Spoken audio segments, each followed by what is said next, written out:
고백하겠습니다. 낙심한 자 다시 회복하시는 그의 구원을 보라.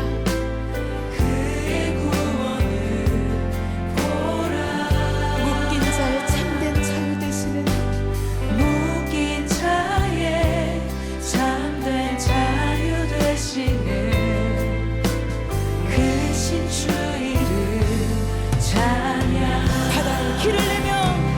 바다의 길을 내며 하늘에 빛을 두신 주, 내 깊은 두려움 다시 써주시네. 죽음에 가득 안겨 언약의 길을 걸으리. 한없는 그 사랑 나 찬양하리라. 바다의 길을 내며 하늘에 빛을 두신 주, 내 깊은 두려움 다시 써주시네.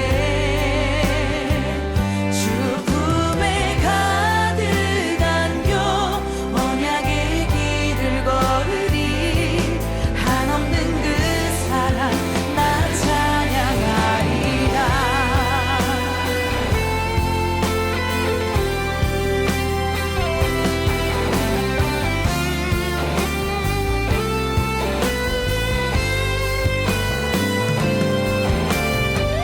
바다의 길을 내며 바다의 길을 내며 하늘에 빛을 두신 주, 내 깊은 두려움 다시 써주시네.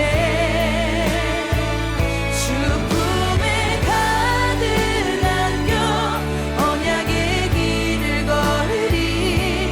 한없는 그 사랑 나 찬양하리.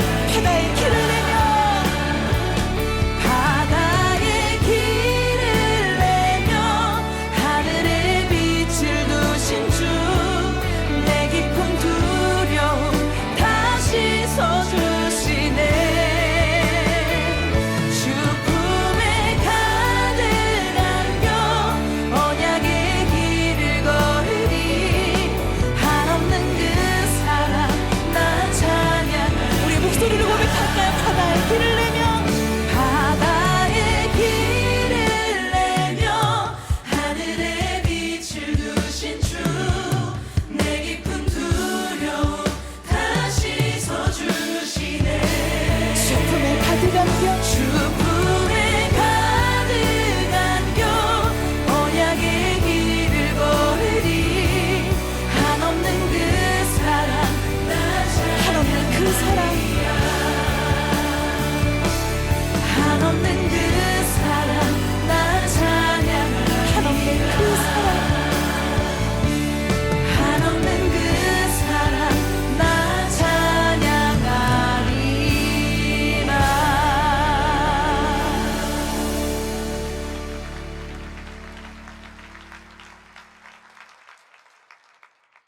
오늘 레위기 19장 28절부터 37절까지 말씀 같이 봤습니다. 레위기 19장 28절부터 37절까지 말씀 같이 보았어요. 여기는 레위기 19장은 다 같이 봐야지 좀 더 이해가 더 좋고, 이 19장의 그 모든 내용들은 사실 우리의 삶에서 굉장히 중요한 그런 내용들이죠. 삶에서요. 그래서 19장 전체가 사실 다 같이 읽으면서 이해를 해야 더 좋은 그런 말씀들이에요. 여기에 19장의 그 6절 말씀 한번 봐요. 6절 말씀 보면 그 제물은 드리는 날과 이튿날에 먹고 셋째 날까지 남았거든 불살라라 이렇게 되어 있어요.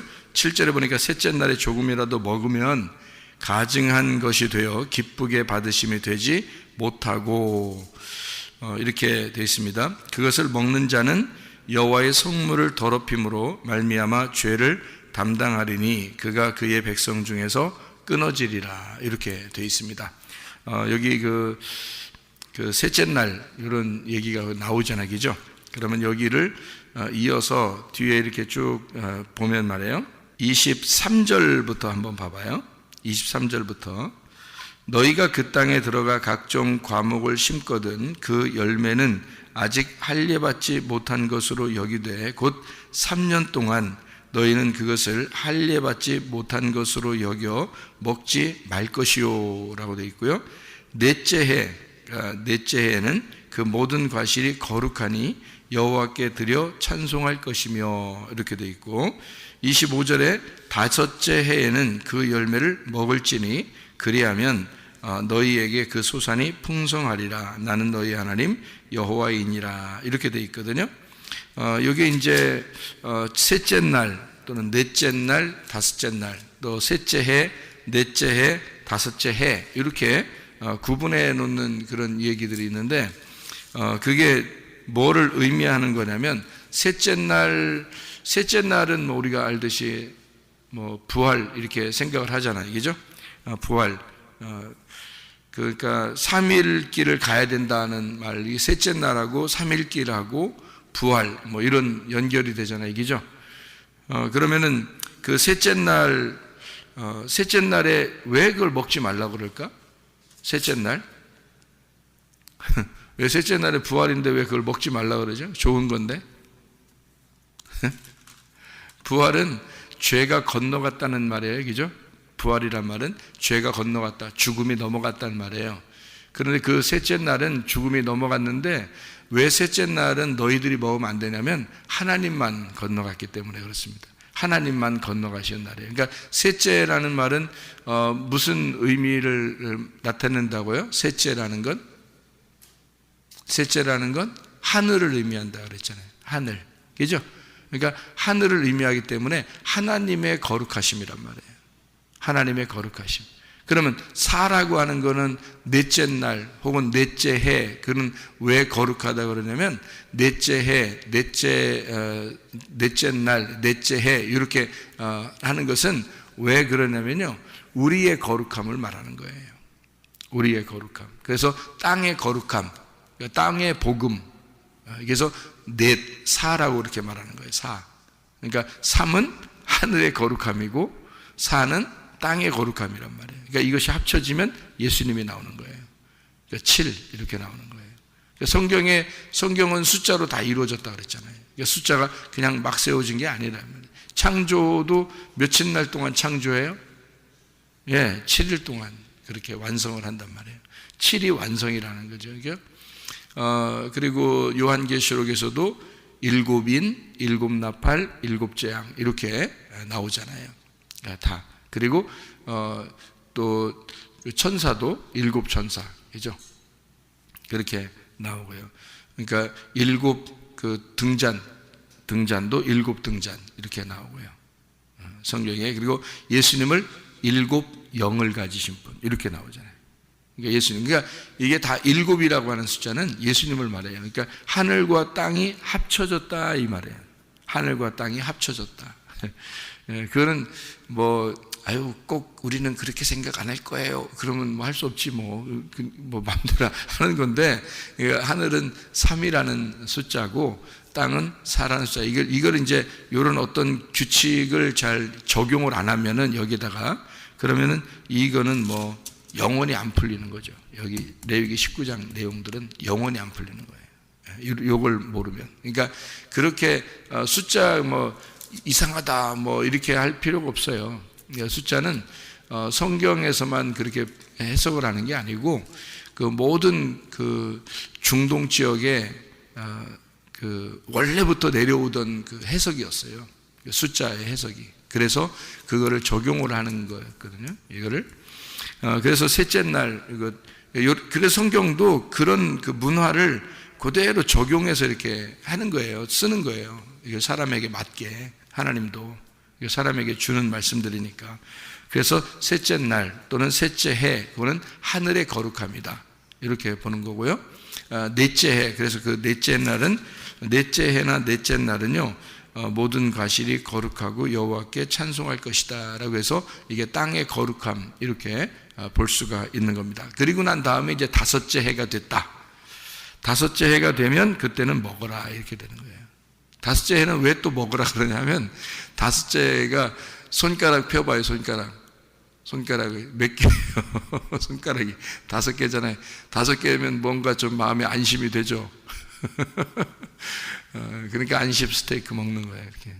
그러니까 뭔가 5개면 안심되잖아요. 이렇게. 근데 여기다가 만약 4개면 어떻게 돼요? 손가락이 딱 손가락이 가만히 있다 손가락 딱 폈는데 4개야. 어떡하지? 이렇게 어떻게 이게 손가락 가만히 있다 3개 딱 폈는데 이상 어떻게 하지?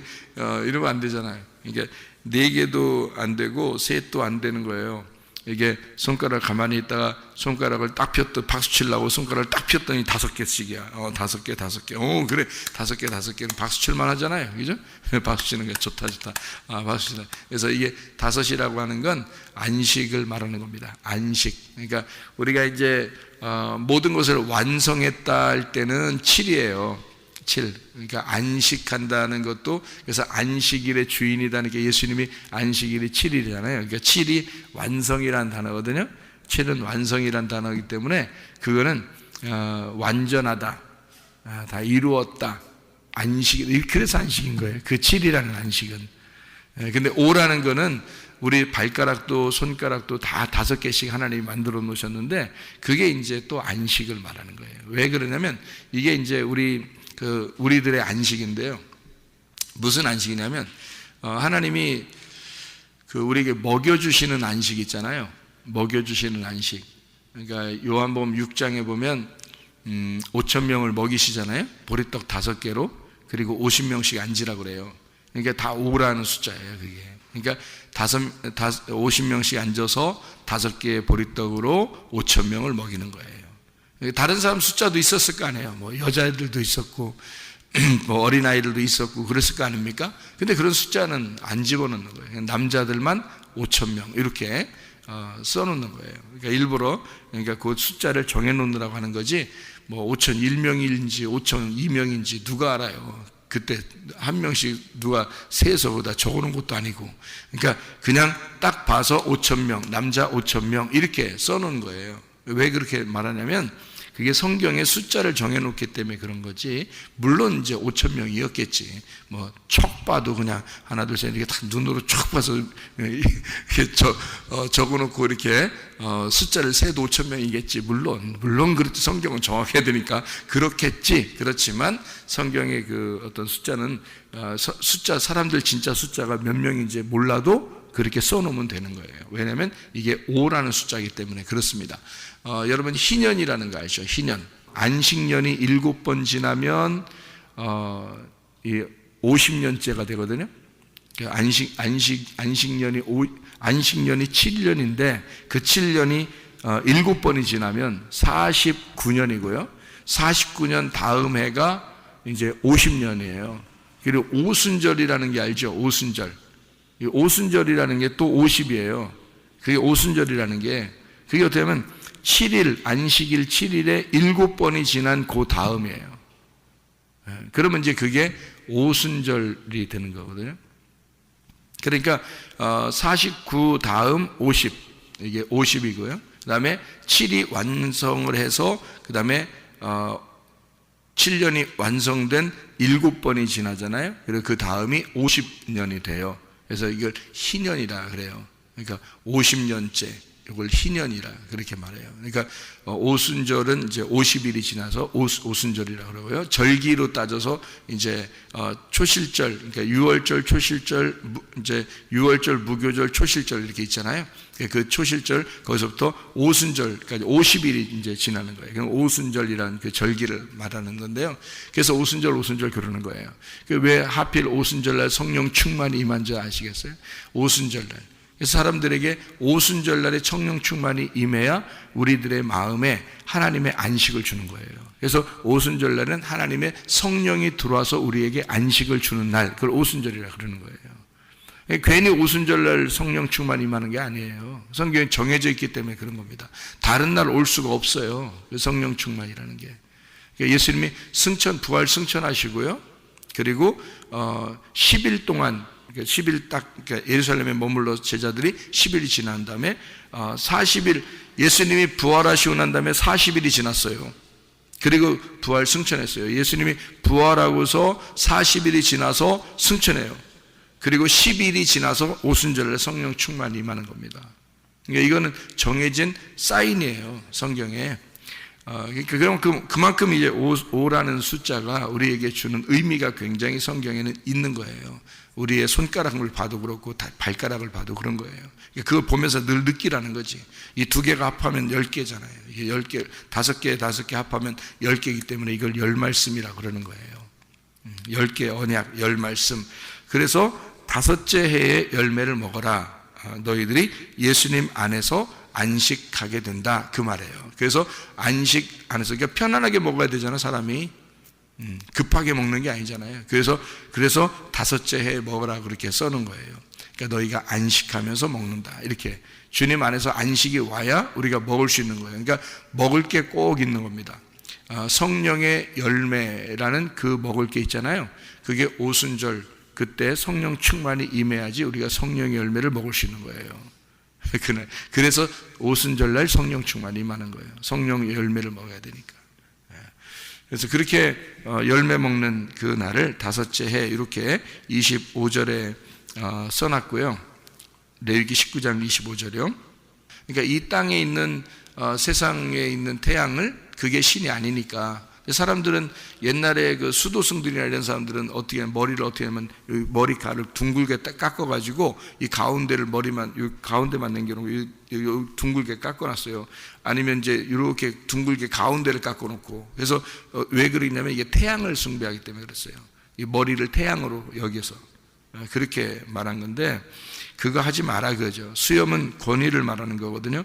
그 수염 끝을 손상시키지 마라, 그렇게 이야기했습니다. 그러니까 예수님의 그 권위를, 예수님을 인정하고 그 권위를 인정해야 된다, 이런 말이고요.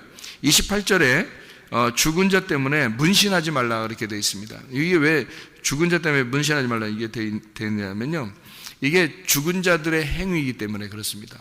죽은 자, 이게 무슨 말이냐면, 사람들이 이게 문신 많이 하잖아요, 그죠? 요즘에는 뭐 유행처럼 합니다. 아이들도 그렇고 뭐 문신을 많이 하는데, 원래 이 문신하는 게 성경에서 왜 이걸 금하냐면요, 이게 무늬를 놓을 때 이렇게 어때요? 요즘은 이렇게 막 컴퓨터로 이렇게 다 이렇게 문신할 때 이런 이게 핀 같은 거로 있잖아요. 컴퓨터로 해가지고 이렇게 무늬를 이렇게 막 놓고 그러거든요. 이렇게. 그런데 이게 어떻게 해서 이게 되는 거냐면요, 이게 겉으로 이렇게 그림 그리는 거하고 틀려요. 사람 몸에 이렇게 그림 그리는 거하고 틀린다고. 그림이 아니라 이게 어떻게 해서 문신이 되고 이게 들어가냐면요, 이게 여기 속을 이렇게 파는 거거든요. 이 살을 이렇게 파는 거예요, 그죠? 살을 파서 그 색깔을 그 살 사이로 집어넣어 버리는 거예요, 그죠? 살 속으로 이걸 집어넣기 때문에 문신이 되는 거예요. 그러니까 그냥 겉으로 그림 그리면 뭐 비 오면 없어지잖아. 비 오면, 비 맞으면 없어지고, 아니면 샤워하고 그러면 없어지거든, 그림 그리면. 그런데 이건 살 속에다가 이거 집어넣기 때문에 안 없어지는 거예요, 사람들이, 그죠? 그래서 문신한 아이가 우리 교회 왔었는데, 그 아이가 문신을 갖다가 너무 창피하다고 문신을 지우고 싶다 그러는데, 지우는 게 더 힘들대요. 지우는 게. 이거 뭐 막 더 아프고 더 힘들고, 이거를 조금 지워봤는데 너무너무 힘들다 그러더라고요. 이거를 자기가 창피해서 지우려고 하는데 안 된다고. 그래서 막 이건 거의 수술 수준이래요, 수술. 지울 때는요. 그렇게 힘들다 그러더라고요. 왜 문신을, 이게 살을 파고 들어가서 이걸 하기 때문에 그렇게 하는 건데요, 이게 성경적인 영적 의미로서는 무슨 의미냐면, 너희가 신앙생활 할 때 그 죽은 자를 위한 것처럼 너희가 신앙생활하면 안 된다는 말이니까, 이 말이 흠 없는 신앙생활 해야 된다, 그 말이에요. 우리 보고 흠이 있어서는 안 된다. 너희가 흠 있는 신앙생활 해서는 안 된다. 흠 없는 신앙생활 해야 된다. 그래서 문신하지 말라, 이렇게 된 거예요. 그러니까 죽은 자의 신앙생활이죠. 그게 흠 있는 신앙생활이라는 건 죽은 자의 신앙생활이라고요. 그러니까 죽은 자의 신앙생활 하지 말고, 하나님은 산 자의 하나님이니까 너희의 신앙생활에 흠이 가지 않도록 해라, 그 말이에요. 그러면 온전한 신앙생활 할 수 있다, 그 말이고요. 자, 29절에 보면 창녀가 되지 않게 하고 음행이 전국에 퍼지지 않도록 해라, 이렇게 되어 있는데요. 이 창녀, 음행, 이것은 여러분이 성경을 한번 찾아보면 더 이해가 될 것 같은데요. 호세아 10장 2절에 보면, 호세아 10장 2절 보면, 그들이 두 마음을 품었으니 이제 벌을 받을 것이라. 하나님이 그 제단을 쳐서 깨뜨리시며 그 주상을 허시리라, 이렇게 되어 있는데요. 두 마음을 품었다, 이렇게 되어 있어요. 야고보서 1장 8절 말씀 뭐라고 되어 있냐면요, 두 마음을 품어 모든 일에 정함이 없는 자로다. 이게 뭔가 마음이 정하지 않고 마음이 정함이 없이 이렇게 돌아다니는 그런 거죠. 마음이 이렇게 분주하고 돌아다니는, 그러니까 정한 남편이 아니라 다른 남자들에게 이렇게 되는 거죠. 그러니까 자기의 그 주인 대신 남편 하나님만 바라는 게 아니라 마음이 떠돌이가 되었다, 그 말이에요. 그렇죠? 이거를 뭐라 그러면 창녀라 그럽니다. 그러니까 음행이라 그러는 거예요. 그러니까 우리 그 성도들의 음행이죠. 그러니까 하나님의 음행이 아닙니다. 성도들의 음행이에요. 그래서 성도들이 두 마음을 품었다, 이거를 음행이라 그래요. 그러니까 그걸 창녀라 그러고요. 그런 사람을 창녀라 그러고 그런 마음을 품은 걸 음행이라 그렇게 말하는 거예요. 그래서 예수님은 너희가 마음에 음욕을 품은 것만 해도 그건 간음을 한 것이다 라고 이야기한 게 마음의 문제이기 때문에 그런 거예요, 예수님이. 그러니까 이런 뜻을 잘 모르잖아요. 성경에 이런 뜻을 모르면 전혀 이건 해석을 못해요. 그러니까 사람들 그 밖에서 이렇게 그 창녀짓 하는 그런 사람들 갖다가 얘기하는 줄 알아요. 이거 그냥 보면은. 그러니까 성경은 전혀 내용을 모르고 보면은 순 껍질만 알고 있는 거죠. 껍질만. 이게 껍질만 이렇게 보면은 뭔가 이건 아닌 것 같은데, 이건 아닌 것 같은데, 뭔가 있을 건데라고 계속 그런 막 갈급함이 생겨나잖아요. 그런 사람은 이제 좋은 거예요. 그런 것. 왜냐하면 그런 갈급함이 있다는 것은 아버지께 돌아올 수 있다는 얘기거든요. 아버지께 돌아와서 아버지의 양식을 먹을 수 있다는 얘기예요. 그 탕자가 돼지 껍데기 먹은 게 그래서 그런 거예요. 돼지 주업 열매라는 게 껍질이거든요. 그러니까 돼지가 먹는 껍질이에요. 잘 생각해봐요, 여러분. 그 나라에 그 흉년이 들었다 그랬습니다. 그죠? 흉년이 들어서 돼지를 치면서 돼지 주업 열매를 먹었더니 먹다가 보니까 아버지 생각이 나서 아버지 집에 양식이 있어가지고 내가 가야 되겠다, 그런 생각했잖아요. 그죠? 여러분 잘 생각해 보라고. 아니 흉년이 들었는데 어떻게 돼지는 먹고 있나? 생각해 보세요. 사람도 못 먹는데 지금 돼지가 먹고 있다? 그게 무슨 흉년이에요? 말도 안 되죠. 그런 흉년이 아니죠. 그러니까 이런 사람들이 생각하는 흉년이 아닌 거지. 뭐 때문에 흉년이에요? 말씀이 없는 기근이 왔단 말이에요. 진짜 말씀을 못 먹는 흉년이 왔다, 그 말이에요. 그러니까 껍질만 먹고 있는 사람이 되었다. 그러니까 껍질만 먹고 있는 그런 그 사람의 그 비참함이 왔다, 그 말이에요. 그러니까 진짜 알맹이, 그 곡식, 양식은 어디에 있는 거야? 아버지 집에 있는 거야. 그래서 아버지 집으로 올 수밖에 없었던 거예요, 이 아들이. 그래서 아버지 집으로 돌아오는, 그러니까 진짜 흉년이 아니란 말이에요. 말씀의 흉년이 왔단 말이에요. 자기의 마음속에 말씀의 흉년이 온 거야. 자, 어떤 흉년? 껍질 먹고 있으니까. 돼지 주업 열매가 껍질이니까. 껍질 먹고 있으니까 진짜 이게 무슨 뜻이 있을 텐데, 무슨 알맹이가 있을 텐데, 양식이 있을 텐데, 그건 어디에만 있어? 아버지 집에만 있는 거야. 그래서 아버지 집으로 와서 먹고 싶다는 얘기야. 그래서 아버지 집에 가면 내가 먹기만 해도 좋으니까, 내가 종처럼 일해도 좋으니까요, 양식만 먹게 해주세요. 근데 여러분 새벽마다 나오면 하나님 양식 먹고 알맹이 먹고 있는데도 품꾼처럼 안 사네. 하나님 아버지의 마음으로 또 우리를 섬기시니까 우리는 사랑을 받으면서 양식을 풍족히 먹고 사는 사람들이 되는 거죠. 이게 얼마나 아름다우냐 이 말이에요. 자, 이렇게 살아가는 거, 이게 이제 하나님의 그 마음인데요. 여러분 그 할머니 할아버지가 손주들 보는 마음 어떤지 아시죠? 어떤지 아시겠죠? 그러니까 손주들을 보는 게 할머니, 할아버지들의 마음하고 엄마, 아빠의 마음하고 달라요.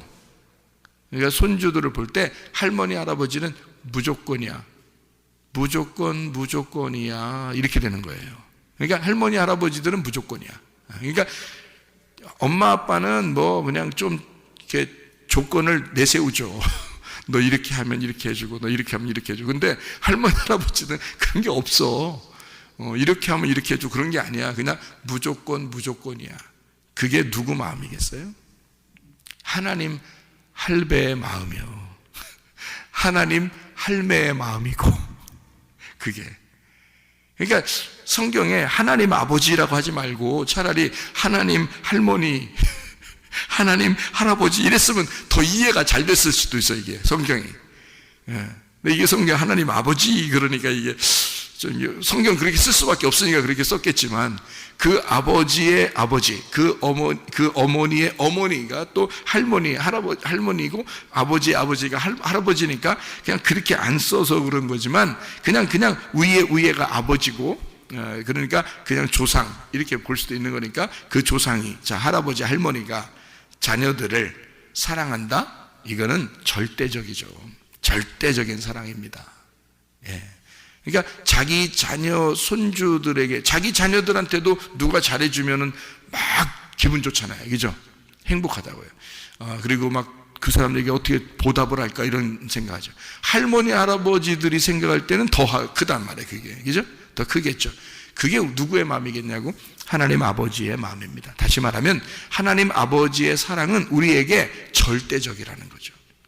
조건이 없는 사랑을 말한다는 거죠. 진짜 무조건이야. 그런 사랑을 하신다는 거죠. 그런 하나님의 사랑이 여러분을 오늘도 이끌어내시는 거예요. 여러분을 그렇게 인도하시고 함께 하시는 사랑이라는 것입니다. 그런 하나님의 사랑 안에서 흠없는 신앙생활, 진짜 음란하지 않는 신앙생활, 온전한 신앙생활, 주님만 바라보는, 주님 사랑하는 그런 신앙생활, 우리가 그런 믿음으로 오늘도 주님과 동행하시기를 바랍니다. 기도하겠습니다.